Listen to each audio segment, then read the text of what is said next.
नमस्कार, आप सभी का स्वागत है फिर से आपके YouTube channel Madhav NCERT classes में। मैं हूं माधव कुमार और आज की इस वीडियो में हम लोग बात करेंगे कक्षा 10 हिंदी का तीसरा पाठ जिसका नाम है भारत से हम क्या सीखें। इसका महत्वपूर्ण ऑब्जेक्टिव प्रश्न के साथ साथ सब्जेक्टिव प्रश्न को भी हम लोग देखेंगे।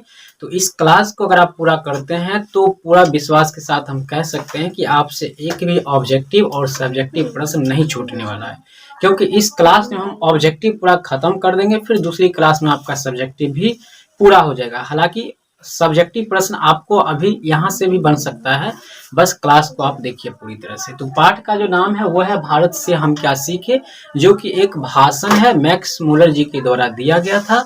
मैक्स मुलर जी का जन्म जो है जर्मनी में हुआ था। मैक्स मुलर, देखिए इसको समझिए, ये नाम ही ऐसा है विदेशी जिसको हम कह सकते हैं कि ये भारतीय नाम है ही नहीं। तो इनका जन्म जर्मनी में तब हुआ था जब ये इनका जन्म हुआ था, यहाँ पर डेट ऑफ बर्थ देखिएगा तो 6 दिसंबर 1827 ईस्वी को हुआ था। जब इनका जन्म हुआ था जर्मनी में, तो जन्म के 4 वर्ष बाद इनके पिताजी क्या हुए थे, मर गए थे। पिताजी के मरने के बाद मैक्स मुलर जी का इतना दयनीय स्थिति हो गया था, आर्थिक रूप से कमजोर, बहुत गरीबी था बेचारे। फिर भी इनका पढ़ाई रुका नहीं, ये पढ़ते रहे, आगे बढ़े और आगे बढ़ते बढ़ते इन्होंने भारत का जो वर्णन के विशेषता के बारे में वो बहुत ही अच्छा है। देखिए स्क्रीनशॉट भी आप इसका ले सकते हैं। भारत से हम क्या सीखे, यह एक भाषण है। विद्या कैसी है, यह भाषण है। पूछता है कि भारत से हम क्या सीखे, क्या है, कहानी है, कविता है, भाषण है या साक्षात्कार है। तो आप मारिएगा साक्षात्कार भी नहीं, भाषण मारिएगा। वहां पे निबंध भी बहुत लोग को लगता है निबंध है, लेकिन निबंध नहीं है। लेखक का नाम जो है इस पाठ के फ्रेडरिक मैक्स मुलर, इनका पूरा नाम था फ्रेडरिक मैक्स मुलर। जन्म स्थान इनका है 6 दिसंबर 1827, जर्मनी में इनका जन्म हुआ था। बात करते हैं मृत्यु, तो मृत्यु उनका 28 अक्टूबर 1900 ईस्वी को हुआ था। याद रखिएगा 1900 ईस्वी में प्राकृतिक के सुकुमार कवि सुमित्रानंद पंत जी का जन्म भी हुआ था। 1900 ईस्वी को सुमित्रानंद पंत जी का जन्म भी हुआ था और इनका मृत्यु हुआ था। किनका, फ्रेडरिक मैक्स मुलर जी का। ठीक है। ऑब्जेक्टिव के लिए प्रमुख पात्र, इस पाठ का जो प्रमुख पात्र क्या है, तो भारतीय विशेषताओं का वर्णन। इसमें भारतीय विशेषता संस्कार का क्या किया गया है, वर्णन किया गया है। अब है प्रमुख कृतियां। यहाँ से प्रश्न पूछता है कि हितोपदेश किनकी रचना है, तो आप लोग कहेंगे हितोपदेश किनकी रचना है, फ्रेडरिक मैक्स मुलर की। पूछेगा मेघदूत किनकी रचना है, फ्रेडरिक मैक्स मुलर की। पूछेगा कठ और कैन किनकी रचना है, फ्रेडरिक मैक्स मुलर की। उपनिषद का जर्मन अनुवाद किसने किया था, मैक्स मुलर जी। तो यहाँ से भी प्रश्न आपको पूछा जाता है कि हितोपदेश के लेखक कौन है, तो मैक्स मुलर जी ही है। ठीक है, जो इनका प्रमुख कृतियां हैं। तो यहाँ से आपका ऑब्जेक्टिव और सब्जेक्टिव प्रश्न पूछा जाएगा।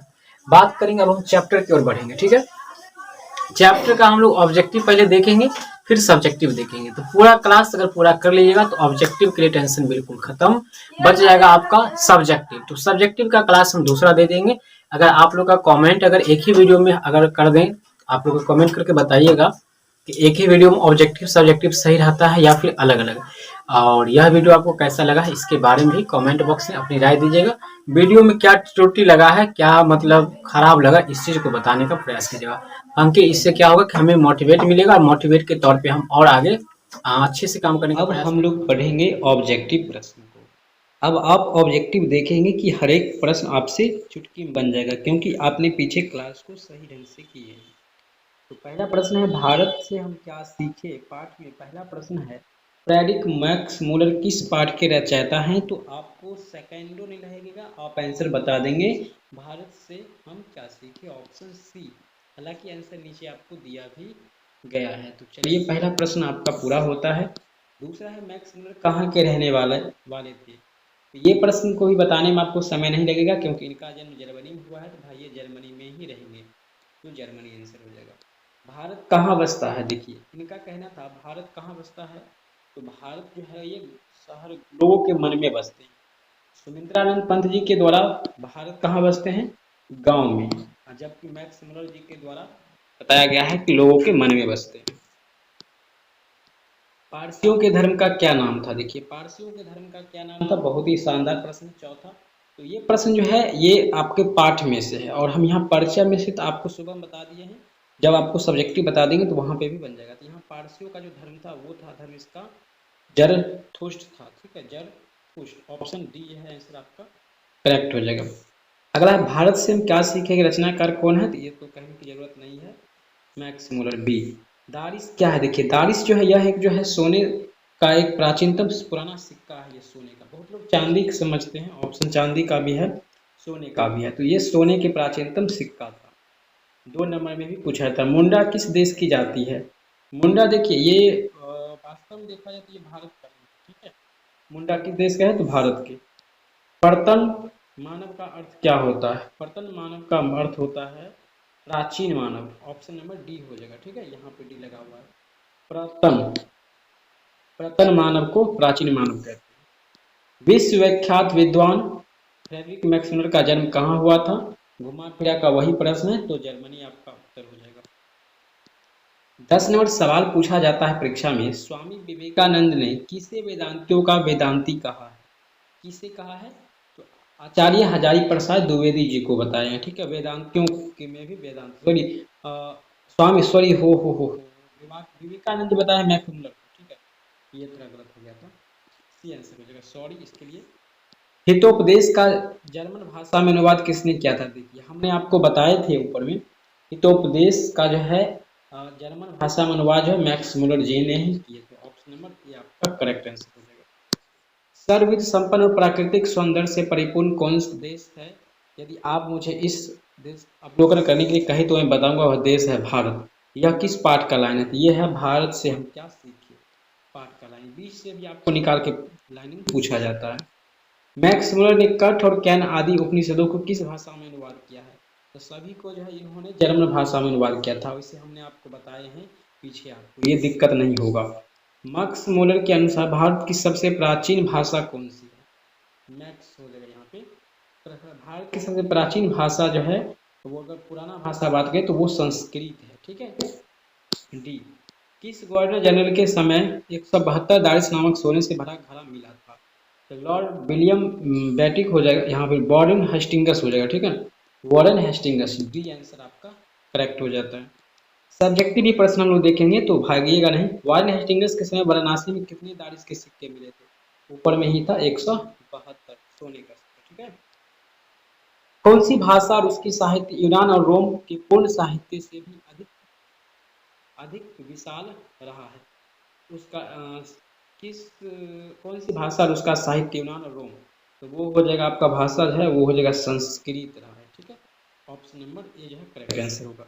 18 प्लेटो और कांट का अध्ययन करने वाला यूरोपियन लोगों के मनन योग्य देश कौन सा है, तो वो है आपका भारत, ठीक है, भारत का ही वर्णन किया गया है पूरी तरह से, भारत ही ना है, हाँ। मैक्स मुलर के अनुसार सच्चे भारत का दर्शन कहाँ हो पाता है, तो ग्रामीण भारत में, ग्रामीण भारत में ही सच्चे भारत का दर्शन हो पाता है। 20 नंबर प्रश्न है, यदि आप भू विज्ञान में रुचि रखते हैं तो हिमालय से श्रीलंका तक का विशाल भू प्रभाव प्रतीक्षा कर रहा है, यह गद्यांश किस पाठ की है, यह है भारत से हम क्या सीखे, बी, यानी पंक्ति बीच से निकाल कर दे दिया गया है, पूछा जाता है। 21 है, मैक्स मुलर ने के अनुसार वह कौन सा देश है जो हरकस जैसे अनेक वनस्पति वैज्ञानिक को अपनी ओर आकृष्ट कर लेती है, तो वो है भारत देश। भारत के साइंटिस्ट ही पूरी दुनिया में लगभग फैले हुए हैं और वहाँ जाके बस जाते हैं और वहाँ का नाम रोशन कर देते हैं। वॉरेन हेस्टिंगस कहाँ का गवर्नर जनरल था, तो ये भारत का ही, ठीक है, वैसे तो इंग्लैंड नहीं है तो यहाँ पे भारत नहीं हो जाएगा, ठीक है। मैक्स मुलर की दृष्टि में सर्वविध संपदा और प्राकृतिक सौंदर्य से परिपूर्ण कौन सा देश, वो है अपना प्यारा भारत। अगला मैक्स मुलर थे, मैक्स मुलर क्या थे, यह एक जो है सेना थे, ये मतलब संस्कृत नारी भारत भक्त उपयुक्त सभी, अरे भाई यहाँ पे तो उपयुक्त सभी मार सकते हैं, हालांकि एक सेना में थे, मतलब एक जॉब करते थे ये, ठीक है, मतलब सेना के विभाग में। दारिस क्या है, सोने के सिक्के हैं, ये भी एक प्रश्न है, ठीक है, दारिस क्या है भाई, एक सोने के सिक्के, ऑप्शन ए हो जाएगा। हरकस थे, हरकस क्या थे, वनस्पति वैज्ञानिक थे ये, ठीक है, हरकस जो ये विधि वैज्ञानिक वनस्पति वैज्ञानिक। मैक्स मुलर को किसने वेदांतियों का वेदांती कहा था, तो ये है आपका स्वामी विवेकानंद जी, ठीक है, ऑप्शन नंबर आपका सी हो जाएगा। 28 है, मैक्स मुलर ने नया सिकंदर किसे कहा है? तो नया सिकंदर इन्होंने कहा था, ये युवा अंग्रेज अधिकारी को इन्होंने नया सिकंदर का नाम दिया था, मैक्स मुलर जी। ठीक, ऑप्शन नंबर डी करेक्ट हो जाएगा। 29 है, सर विलियम जॉन समुद्र यात्रा करते हुए भारत कब पहुंचे थे? तो इसका आंसर जो है नीचे है आपका बी ऑप्शन 1783। तो दोस्तों इस तरह से ऑब्जेक्टिव प्रश्न जो है आपका समाप्त हो जाता है। हम सब्जेक्टिव की ओर बढ़ेंगे। सब्जेक्टिव पढ़ने के लिए आपको गूगल पे आ जाना है और यहाँ से आपको सर्च कर लेना है। पीडीएफ भी डाउनलोड कर लीजिएगा, माधव एनसीईआरटी क्लासेस पीडीएफ आप लोग डेली डाउनलोड कर लिया कीजिए और सही तरीका से पढ़िएगा तो नंबर बेहतर आ जाएगा हिंदी में। होम पेज पर क्लिक कर देना है, यहाँ आइए क्लास 10th पे क्लिक कीजिए। करने के बाद आपको हिंदी पे क्लिक करना है, उसके बाद आपको नीचे आ जाना। ऑब्जेक्टिव अभी हमने पढ़ लिया है, नीचे आएंगे सब्जेक्टिव में और हम लोग चल जाएंगे भारत से हम क्या सीखे वाले।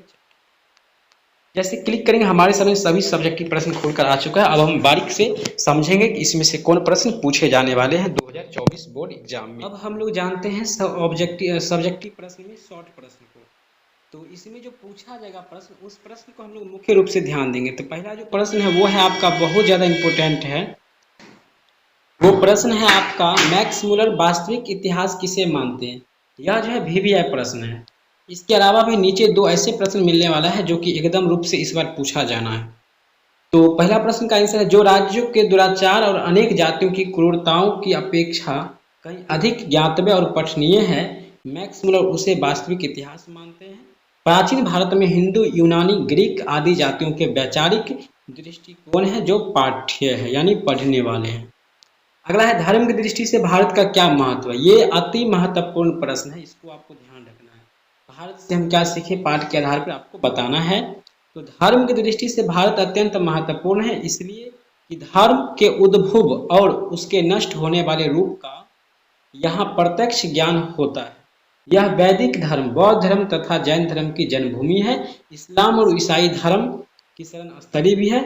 यहाँ विभिन्न धर्मावलंबी सदियों से हिलमिल कर रहते हैं।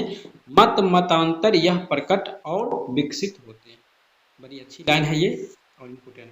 मैक्स मुलर की दृष्टि में सच्चे भारत का दर्शन कहाँ हो सकता है, यह भी अति महत्वपूर्ण के अंतर्गत ही आ जाता है।